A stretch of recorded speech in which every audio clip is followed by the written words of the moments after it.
Olá, boa noite, amigos e amigas, aqui do nosso canal do YouTube, Salve Maria. Estamos todos juntos a partir de agora em mais um programa História da Igreja.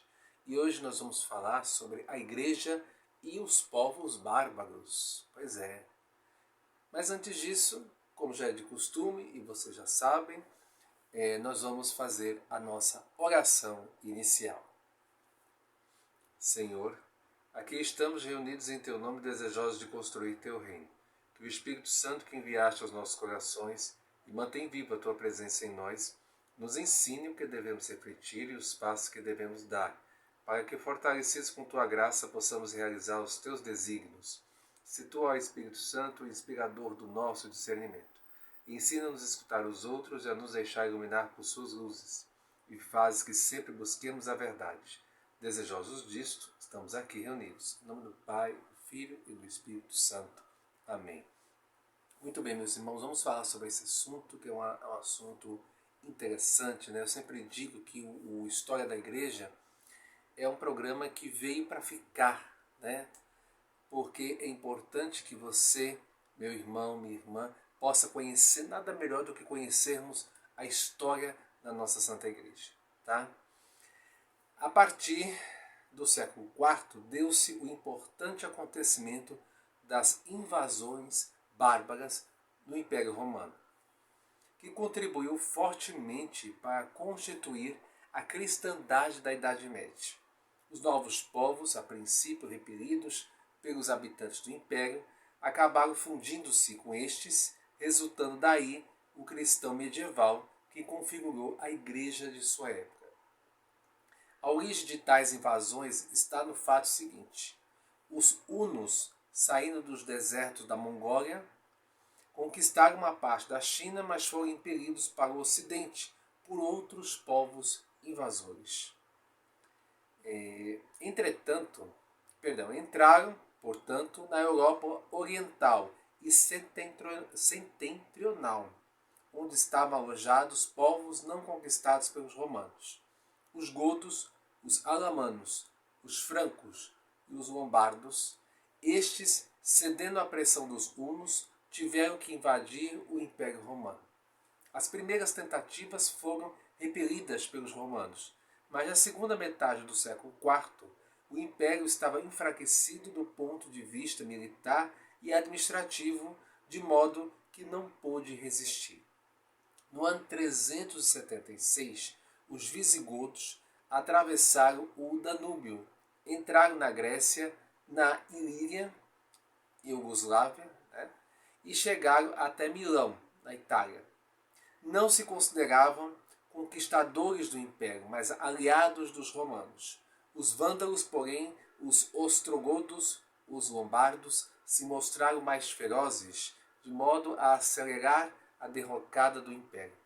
Roma caiu finalmente no ano 476 sob os golpes dos ostrogodos, chefiados por Teodorico.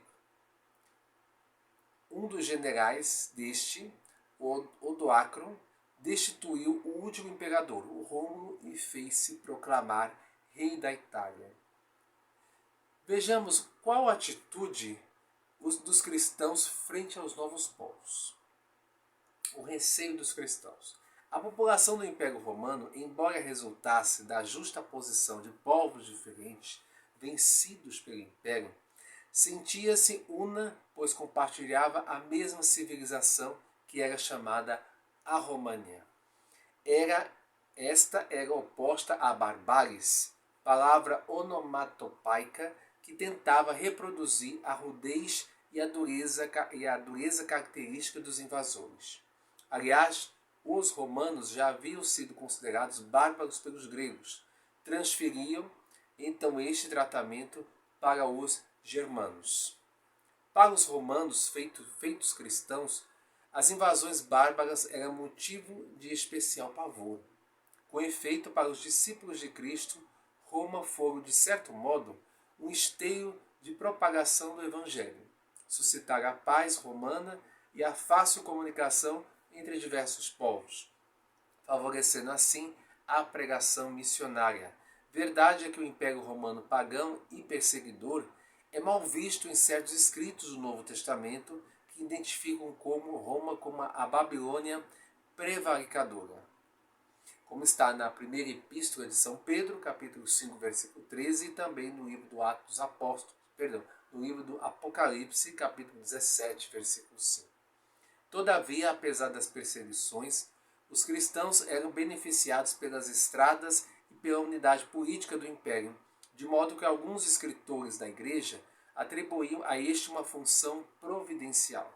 Em consequência, muitos pensadores julgavam que, se Roma caísse sob os golpes dos bárbaros, o mundo acabaria.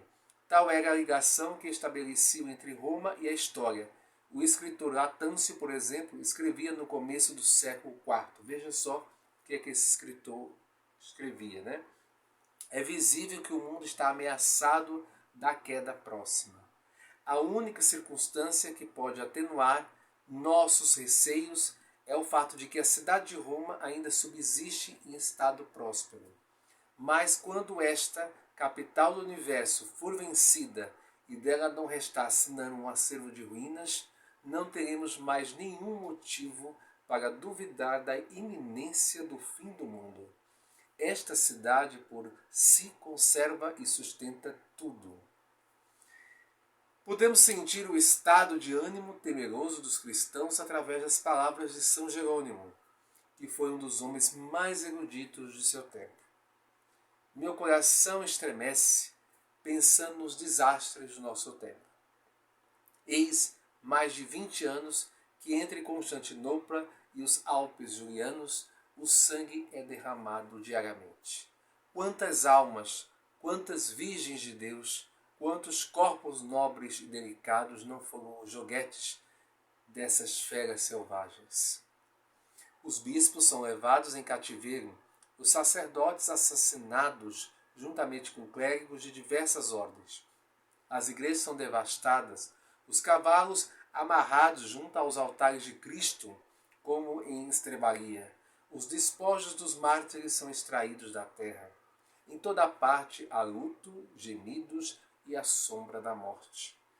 O mundo romano desmorona e a nossa cabeça orgulhosa não se dobra. Tivesse eu sem línguas, sem bocas, uma voz de bronze, nunca poderia contar tantas desgraças. Isso aqui é o que as palavras de São Jerônimo, certo? No ano 410, o visigodo Alarico penetrou e saqueou Roma. São Jerônimo comentou no ano 411. Hoje quis aplicar-me ao estudo de Ezequiel, mas no momento preciso em que comecei a ditar, senti tal perturbação pensando na catástrofe do Ocidente, e principalmente na devastação de Roma, que, como diz o provérbio, as próprias palavras me faltaram. Por muito tempo fiquei em silêncio, bem consciente de que estamos na época das lágrimas.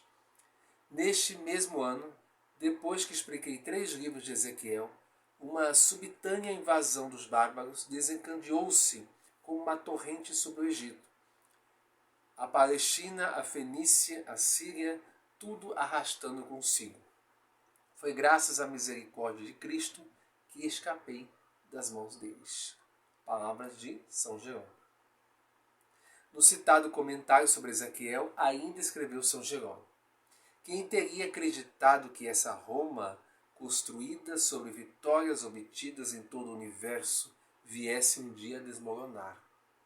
Quem teria acreditado que para os seus povos Roma viria a ser mãe e sepulcro?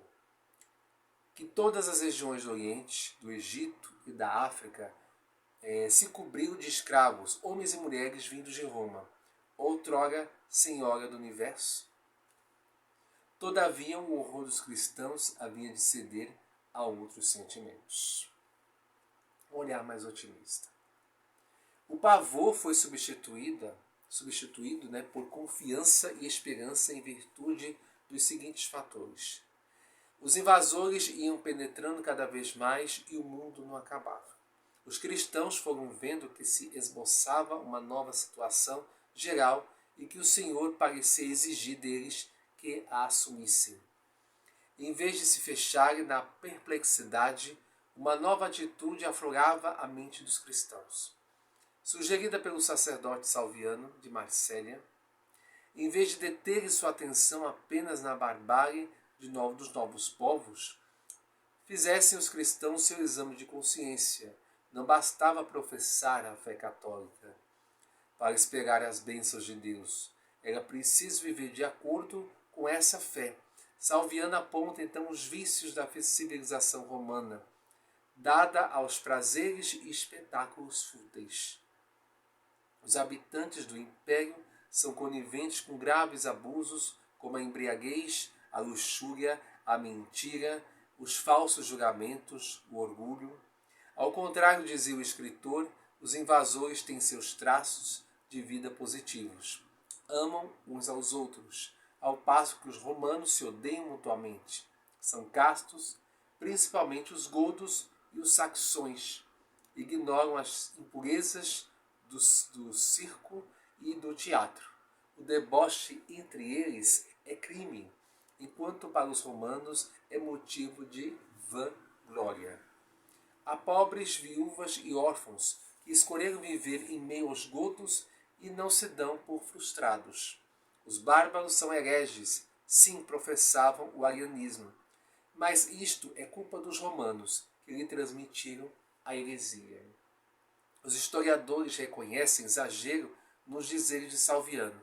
Pouco depois, São Cesário, bispo de Arles, descreveria vivamente as depravações dos bárbaros. Como quer que sejam as observações de Salviano, evidenciam que entre os cristãos ia ocorrendo uma sadia reconsideração dos acontecimentos. Esta levava à emenda da vida pessoal e não ao desânimo. Os cristãos deveriam adaptar-se à nova situação e procurar continuar a trabalhar, salvando dos estrombos que pudessem salvar. Os bárbaros levaram ao Império Romano envelhecido seus valores próprios. Eram povos de mentalidade inculta, infantil e carente. Reconheciam a insuficiência de sua civilização e de suas crenças e abriam-se com facilidade para o patrimônio da cultura romana, que evidentemente era superior. Ao lado dos seus defeitos imorais, tinham seus traços de dignidade, acentuado sentimento de honra, espírito de solidariedade com a família e a sua estirpe, matrimônio rigidamente monogâmico, fidelidade à palavra empenhada. A Igreja bem poderia valorizar esse patrimônio moral e lançar dentro dos seus moldes as sementes do Evangelho. As invasões bárbaras contribuíram para extinguir a cultura pagã do antigo Império Romano, que conservava seus redutos ainda no século IV. A mensagem de Cristo assumida pelos novos povos permitiria construir um mundo relativamente novo, mas homogeneamente cristão. Para conseguir isto, a Igreja dispunha de elementos importantes: grandes bispos dotados de irradiação e os mosteiros, que eram os focos de espiritualidade, cultura e missão evangelizadora. A evangelização dos bárbaros. Quase todos os povos germânicos reconheciam três divindades principais: o Zil, que era Deus supremo do céu; Donar, o Thor, que era o Deus do trovão; o Odin, ou Odin, Deus das tempestades dos mortos. E as suas crenças religiosas, porém, estavam abaladas por terem deixado as suas terras de origem e terem entrado em contato com civilizações e religiões estrangeiras. Estavam, portanto, abertos ao anúncio de uma mensagem religiosa mais sólida. Não é possível reconstituir as minúcias do processo de conversão de cada povo germânico ao cristianismo. Apenas se podem apresentar os seguintes traços seguros. Tal conversão não se deu como na antiguidade, em virtude da ação missionária dos cristãos junto aos familiares e amigos, mas ocorreu por efeito da decisão do chefe da respectiva tribo. Os súditos costumavam seguir o exemplo do chefe. 2. Entre os germanos, a vida civil e o culto religioso estavam estritamente associadas entre si. Por isso a conversão de uma tribo não era apenas um fato religioso, mas constituía também um acontecimento político. 3. Na conversão dos germanos ao cristianismo, antes de Carlos Magno, não houve recurso a meios violentos. Todavia, algumas tribos, como a dos visigodos e dos vândalos, usaram de violência contra os cristãos.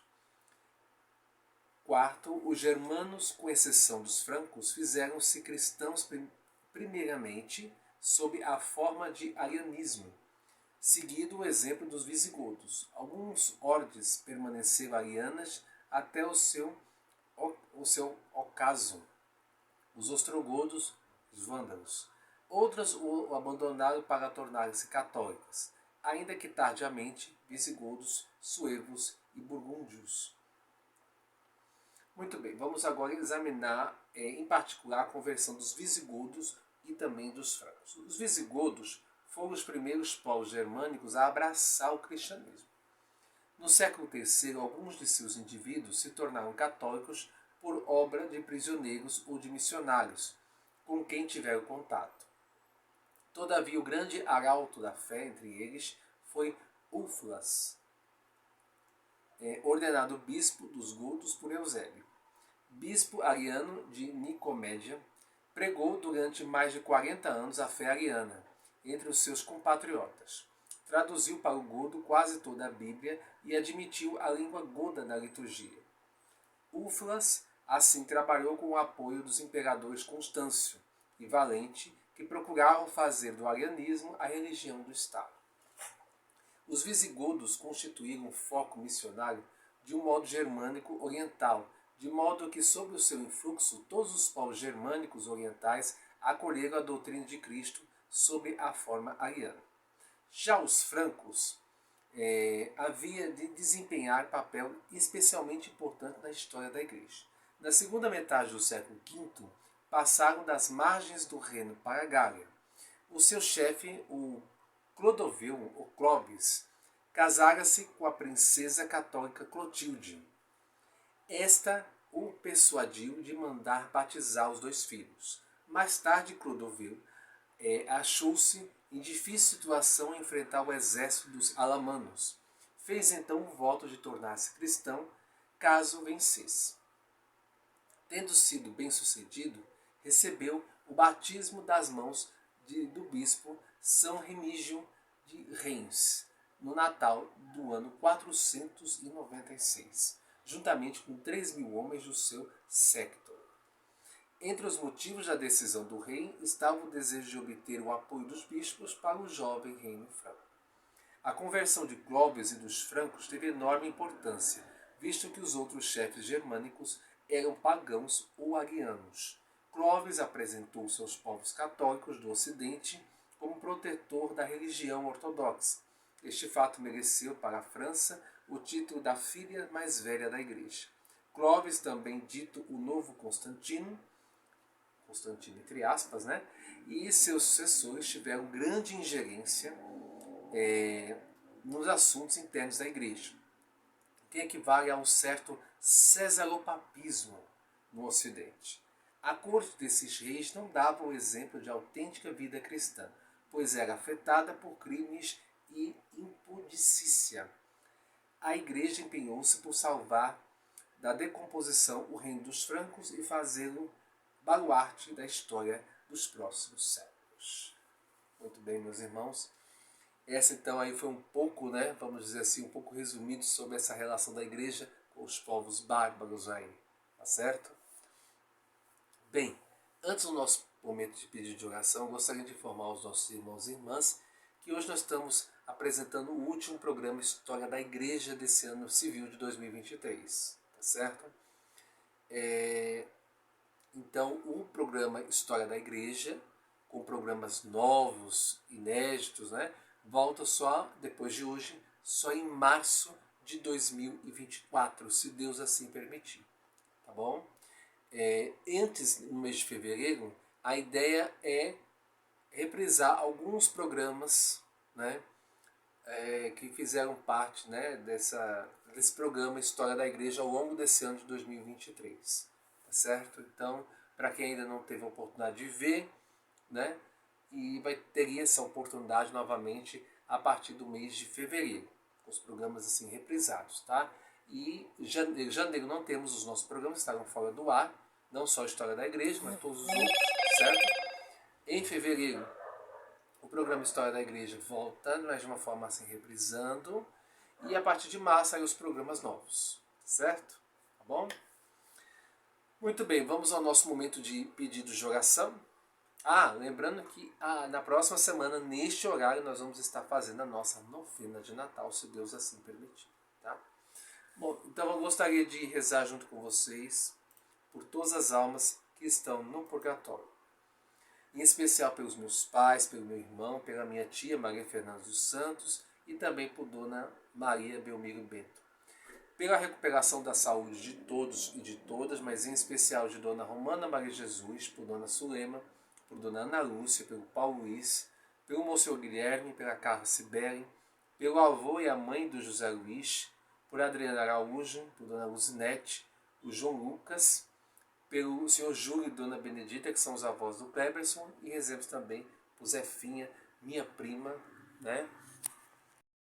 Também, meus irmãos, eu gostaria de rezar pela recuperação da saúde do senhor Ronaldo Cosme de Lima, que é o pai da minha coordenadora da pastoral litúrgica. Tá? A gente também reza por este. Por todos que estão desempregados, em especial por Dona Ana Lúcia, pelo Paulo Nazário, por mim e também pela Lúcia Clécio, em especial pelo Cleberson e pelo fim da guerra no Oriente Médio. Rezemos também pelo Papa, pelos bispos do mundo inteiro, pela santificação do clero mundial, pelos diáconos, em especial o diácono Marinaldo Souza e também o diácono Carlos Foiane, por todos os leigos, em especial pelos nossos amigos e amigas de qualidade, a Luciclécia e a Dona Vera Lúcia. Inclusive a Dona Vera Lúcia foi para Recife hoje para fazer a cirurgia dela. A gente reza pela recuperação da Dona Vera Lúcia, rezemos também pelo nosso apostolado de defesa católica. E também pela união de todos os cristãos, a única igreja do nosso Senhor Jesus Cristo, que é a Igreja Católica, e assim Deus possa atender a todos os nossos pedidos. Amém. Convido agora os nossos amigos aqui do nosso canal do YouTube a rezarmos as principais orações da nossa fé na língua oficial da nossa Santa Igreja. Pater noster quis in celis sanctificetur nomen tuum, adveniente regnum tuum, fiat voluntas tua sicut in cielo et in terra. Pane nostro quotidiano da nobis hodie, et dimitte nobis debita nostra, sicut et nos dimittimus debitoribus nostris, et ne nos inducas in tentatione, sed libera nos a malo. Amém. Ave Maria, gratia plena Dominus tecum, benedicta tui mulieribus et benedictus fructus ventris tui, Iesus. Santa Maria, Mater Dei, ora pro nobis peccatoribus, nunc et nora mortis nostre. Amém. Gloria Patri et Filio et Spiritui Sancto, sic era in principio et nunc et semper, et in saecula saeculorum. Amém. Muito bem, meus irmãos e irmãs. Encerrando então o nosso último programa de História da Igreja desse ano de 2023. Gostaria muito de agradecer a participação de todos e de todas que ao longo desse ano comentaram, curtiram, né, as nossas postagens, sobretudo em especial deste programa. Tá? Se Deus assim permitir, o ano que vem a gente está de volta, tá, com mais programa, falando com certeza mais sobre a história da nossa igreja, que é sempre muito importante a gente falarmos, né, sobre a história, que a nossa igreja tem uma história, são mais de 2000 anos de existência, então tem muita coisa para falar, certo? Tá bom? Então é isso, espero que vocês tenham gostado, desejo a todos uma santa noite e até o ano que vem. Salve Maria!